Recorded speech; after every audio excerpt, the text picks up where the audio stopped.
We are back with another edition of Kansas City's Northeast Newscast. I'm your host, Paul Thompson, and this week I'll actually be interviewed by our publisher, Michael Bushnell. After 9 months and 37 episodes of content, we figured the time was right to talk a little bit about our process, some of our favorite interviews throughout the year, and where we expect the podcast to go from here. I wasn't provided with the questions ahead of time, so what you'll hear are my unfiltered reactions to the questions that Michael asked. If you've ever wondered how to create and produce a podcast, or even just have questions about interview skills, then this is a good episode for you. I'd like to give a shout out and thanks to everybody who has continued to listen to our podcast, and we hope that you can continue to see value in it into 2018. Thanks for listening. Hey all, this is Paul Thompson, managing editor over the Northeast News, actually sitting across from our publisher, Michael Bushnell, right now. We're going to flip the script a little this week, and he's going to ask me some questions about the podcast, where it goes from here, what this first year of it has been like, and actually, you know what? I'm not 100% sure what he's going to ask me because we haven't vetted the questions yet. So it'll be just as shocking and surprising for me as it will be for you all. And hopefully it'll be an entertaining listen. Michael, you want to say anything before we start? Just looking forward to more great things to come. And right out of the gate, I'm just going to go right to it. Sure. We've been at this for almost a year now. We've got 38 podcasts in the books. Well, this will be the 38th, actually, I think. You're right. Correct. Yeah, okay. Correct. So 37 in the books, working on 38. Give me some highlights of some of the podcasts that you've done. What's some of your favorites? I know we chronicled this in last week's paper, but right. Pick a couple of moments out of those last 37 and give us an idea of some of your high points over the last year. Yeah, that's a good question. There's a ton of them, you know. I'll try to keep it concise, or as concise as possible here, but I think it was just really exciting to get this project off the ground, you know. It started with a pretty simple idea, and I really had no idea how to execute it. I did a little research, we got some equipment, and the craziest thing to me was when I started making calls to people, you know, and they were saying yes. You know, I just started calling people at City Hall. I think one of the first guests we got Scott Wagner really early on, councilman out of the 1st District. And, maybe I felt almost somewhat sheepish at first saying, hey, we're trying this thing out. We made a couple episodes. We're just kind of pulling some stuff together. And he was just like, yeah, let's do it. And we sat down for a really interesting conversation over the course of 30 or 45 minutes at his office at City Hall. So that kind of gave me extra enthusiasm moving forward to know that, hey, people are interested in doing this thing and want to get their voices out there as well as their messages. From there, you know, we got Quentin Lucas to be on it. I thought that was a really entertaining conversation. And as we went forward, we just tried to kind of keep playing with it and come up with new ideas, new concepts, new styles. I think one of the really interesting things that we did was the Day in the Life series. I did a couple of those. One of them with Animal Control Officer Chris Harriman. And initially, I think I was only going to spend an hour or 2 hours with him in the field, and we ended up driving around for 4 hours. And it was also the day where the audit of the Animal Control Division was released by the auditor's office. And so we got a chance to talk a little bit about that at the end. And it was just such an interesting confluence of events with that one that I don't think I could have planned it. You know, I didn't even know that was going to be released that day. And as it is, we just start talking about it. It was really spur of the moment and really an interesting conversation. And I think that's, you could call it forecasting, call it premonition, whatever. Coincidence is another word, maybe. it's one of the issues that we're still talking about today between the disconnect between animal control and KC Pet Project, and it's something that we'll continue to talk about through 2018, I'm sure. Sure. But talk a little bit about forecasting. On April, you sat down with Central Patrol Commander Rick Smith, who Sure. ultimately was named the Chief of Police for Kansas City, Missouri. And right. That's one of the ones I'm sure, and we continue to have a great relationship with Rick and the police department.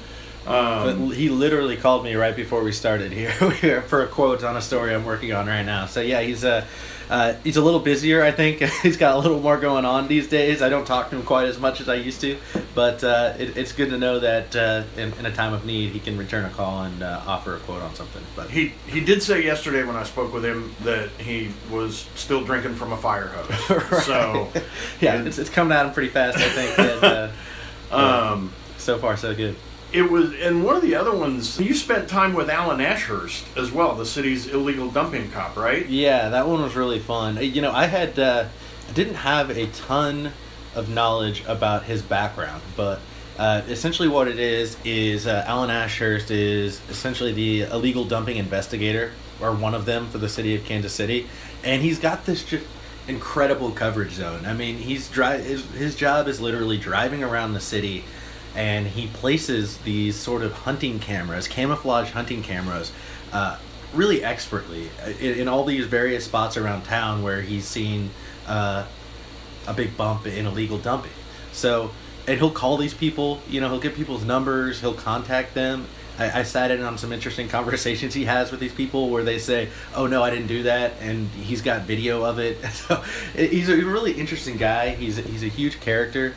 And huge in the physical stature sense. he's a big guy, but I think it's more just that his personality is huge. You know, he's a mile a minute. He's got a ton of awesome anecdotes. He's, you know, at one time he had pitched a reality TV show about his job, and I thought that, you know, it seems like something that a lot of people would have watched. I don't know if much ever came of it, but you know, he poured his heart and soul into that thing, and it's just interesting to talk to somebody that has all these big ideas. And we just had a blast. We were driving around town, and you know, he'd pull his truck up to a stop, and he'd say, "So where's the camera?" You know, and I'm sitting in the passenger seat of his car and shotgun. Is this a trick question? Well, it never was. There was one every time he did that, which was pretty cool. But yeah, I think I only found it a couple of times, and usually I needed a little prodding and nudging, and then you look up in a tree 20 feet up and to your left, and there it is. It's, you know, nestled between a couple of branches, and you know, it looks like a bird's nest or something. But surprise! It was that one was really cool. That was interesting, and I think that was actually our first Day in the Life series, if I'm not mistaken.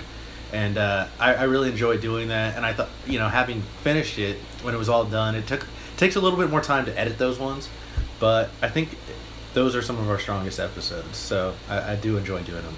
We kind of bumped up to the national level in July, and you had a chance to sit down with sitting Congressman Emanuel Cleaver for the 5th District of the state of Missouri. Right. How was Cleaver has always been an excellent orator and a former mayor of Kansas City as well, city councilman. And walk us through how you prepped for that podcast with somebody that sits and makes headlines on a national level. Yeah, that's a good question. That was a really interesting one. I was actually pretty nervous for that one because it's Emanuel Cleaver. It's the first person I had interviewed for the podcast who has a street named after him in Kansas City. And as you mentioned, he kind of looms larger than life in Kansas City. You know, he's been around in this political scene for decades. So you kind of just try to pull a little from here, a little from there. The interesting thing about that one is that interview happened, it must have been in the immediate aftermath of the congressional baseball shooting over the summer. Right. Where Steve Scalise had been hit. And, you know, I don't even think we knew at that point, you know, how much he was going to be able to heal, whether he'd be coming back to Congress. It was just a really interesting time, a scary time. And in the wake of that, Cleaver and I believe it was Kevin Yoder came out, and sort of a bipartisan message at that time. And I thought it was really interesting. It was one of the things I talked to him about. So that kind of was a ready-made thing that was right at the front of kind of America's mind at that time. So I think that was an easy one for me to touch on.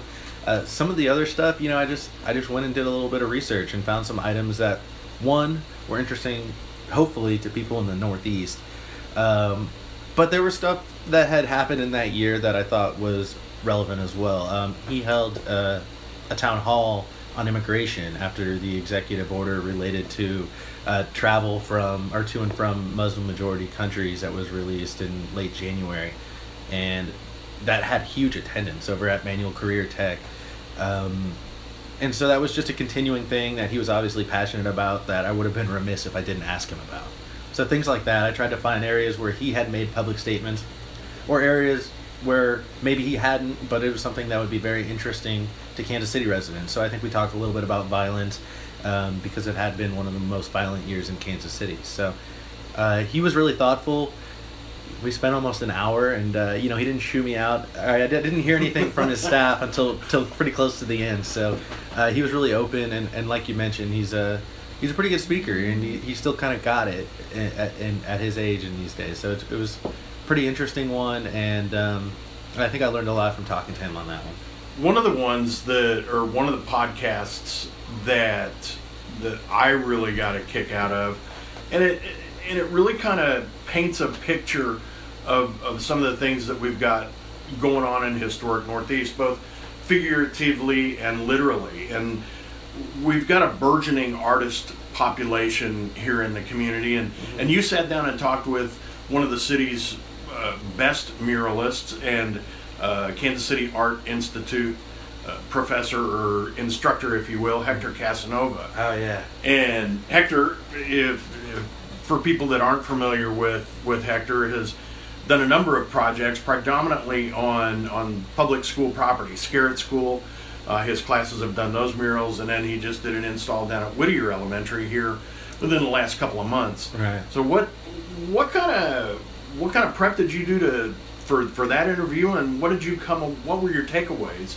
in talking with Hector? The interesting thing about the Hector stuff is that we had actually, we've covered a lot of that stuff at the Northeast News. So one of the things you do is you just type his name into our search engine and start reading old stories that we had done with him, and kind of looking at quotes that he had made before, checking out the projects that he had done. And for those, if anybody's listening who hasn't had a chance to check out the murals over at Scarrett Elementary, the former Scarrett Elementary, those are really, really cool. And it's kind of an ongoing project. They put them up, a couple of them were damaged, they did touch up, and then they moved on to another project with another KCPS building. But, Hector's a really thoughtful guy, and he cares about the community. He cares about art, cares about passion. One of the things I asked him about was there's been a lot of graffiti in the Northeast.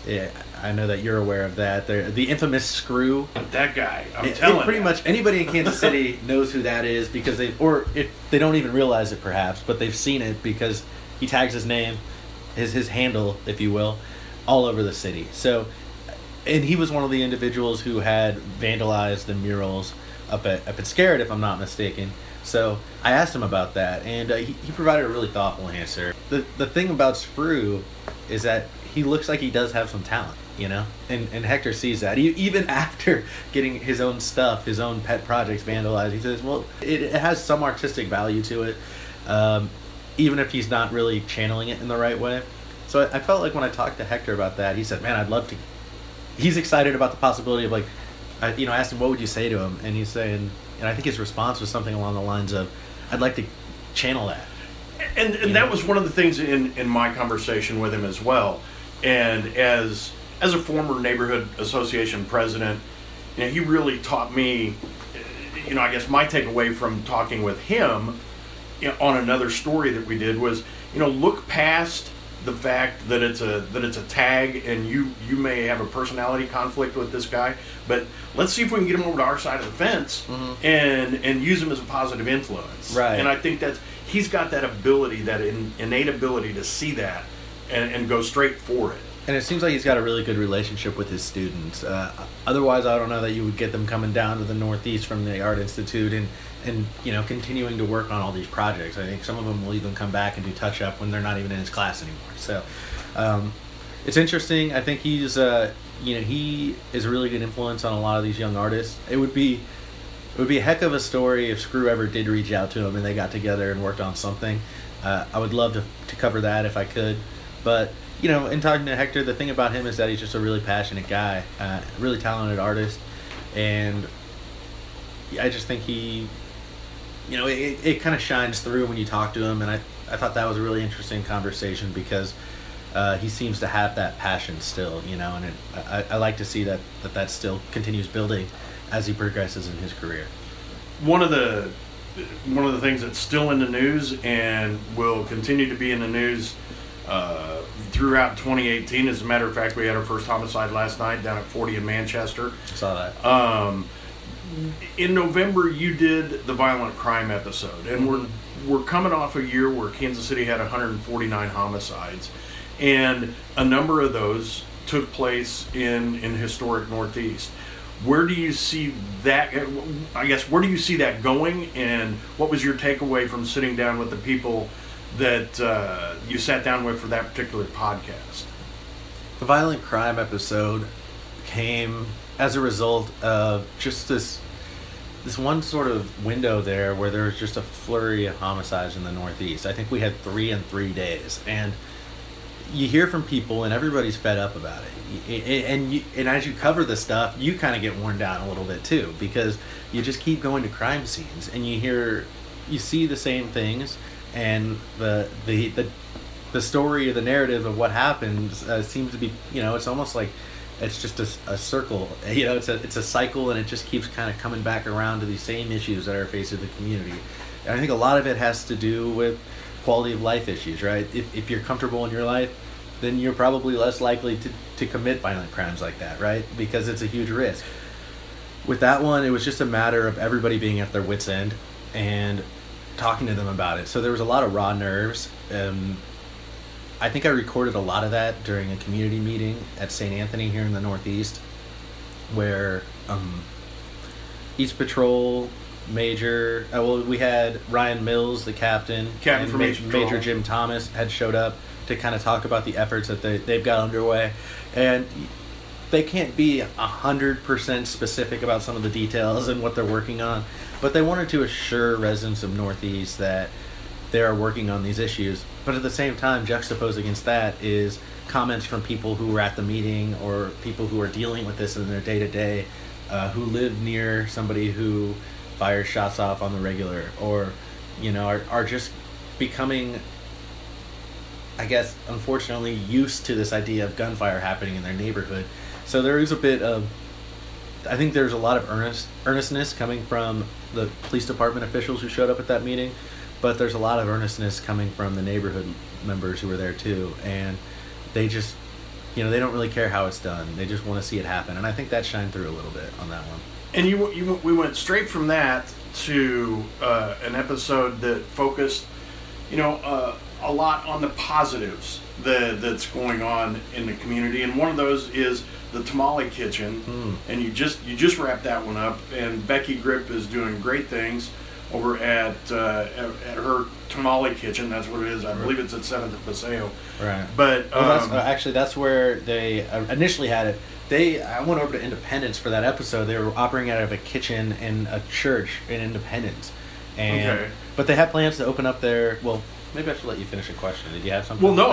That basically you're taking off and running with it, and that's great.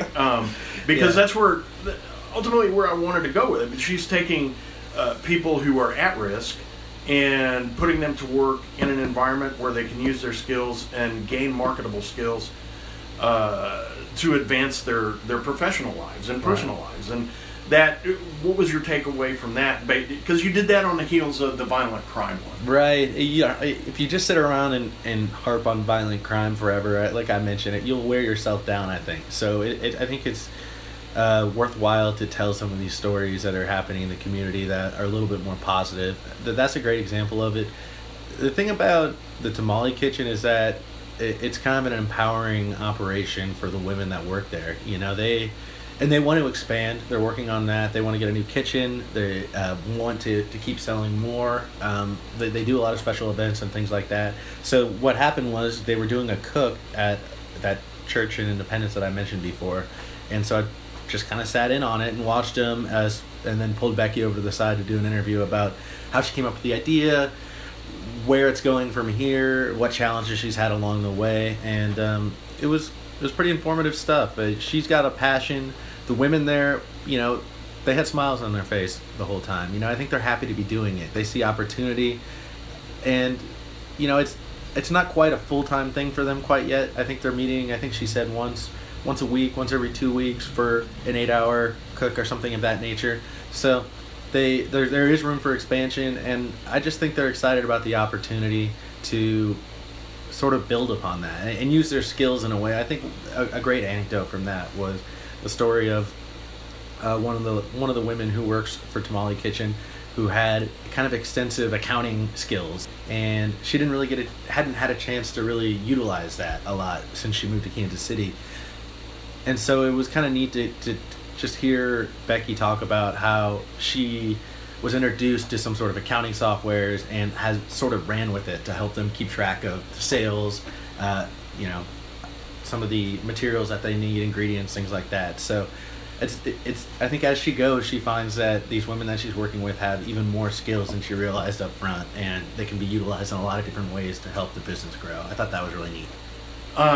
In the last couple of minutes that we've got, I want to ask you, based on the year that we've had, and 37 great podcasts, and where do you see this going? Do you basically in the same direction, or where would you like to take this in 2018? Yeah, that's a good question. I just want to keep being creative with it, come up with new ideas. You don't want to get too stale.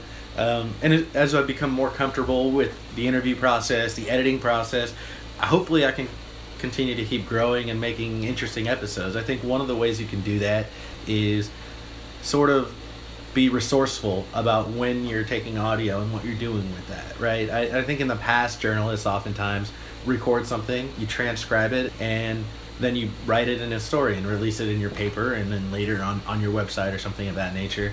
But I think there's something to be said about whatever the news of the day is. When you're recording, I mean, maybe people are interested in hearing that audio directly instead of a condensed version of it and filtered where you've only got a quote here or a quote there. So I think maybe being creative about that. Whenever there's something big happening at City Hall, for instance, I know we did like a City Hall episode a couple weeks ago when they were talking about the airport. Mm-hmm.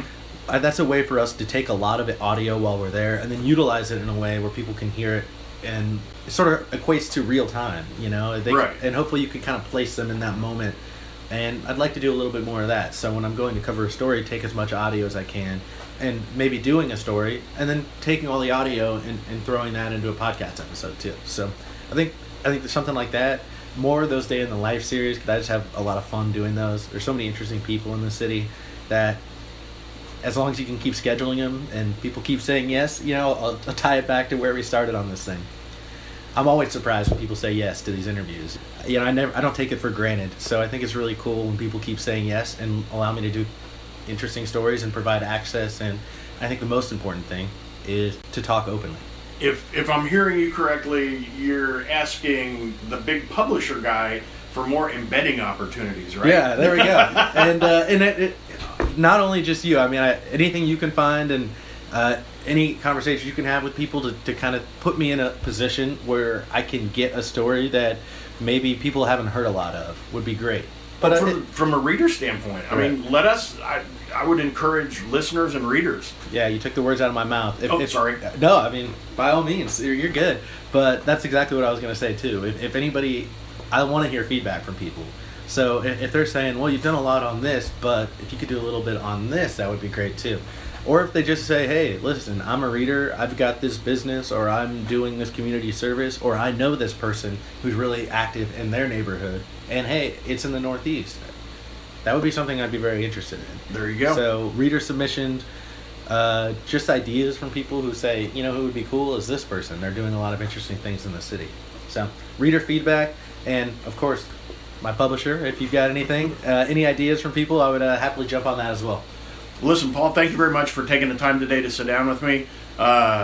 We appreciate everything you've done in the past. Looking forward to great 2018. Thank you very much. Hey, thank you. You're natural. I appreciate it. And that is it for this week's edition of Kansas City's Northeast Newscast. Thanks once again to everybody who's been listening to the episodes, and as we mentioned before, we encourage anybody with ideas or anybody who maybe knows somebody who would be an excellent interview candidate to reach out to us. It's pretty easy to get us here at the offices. You can email us at northeastnews@socket.net, or you could give us a call at 816-241-0765. You can just ask for me, Paul Thompson, and I'll do my best to get back to you as soon as possible. At any rate, thank you. We appreciate you listening.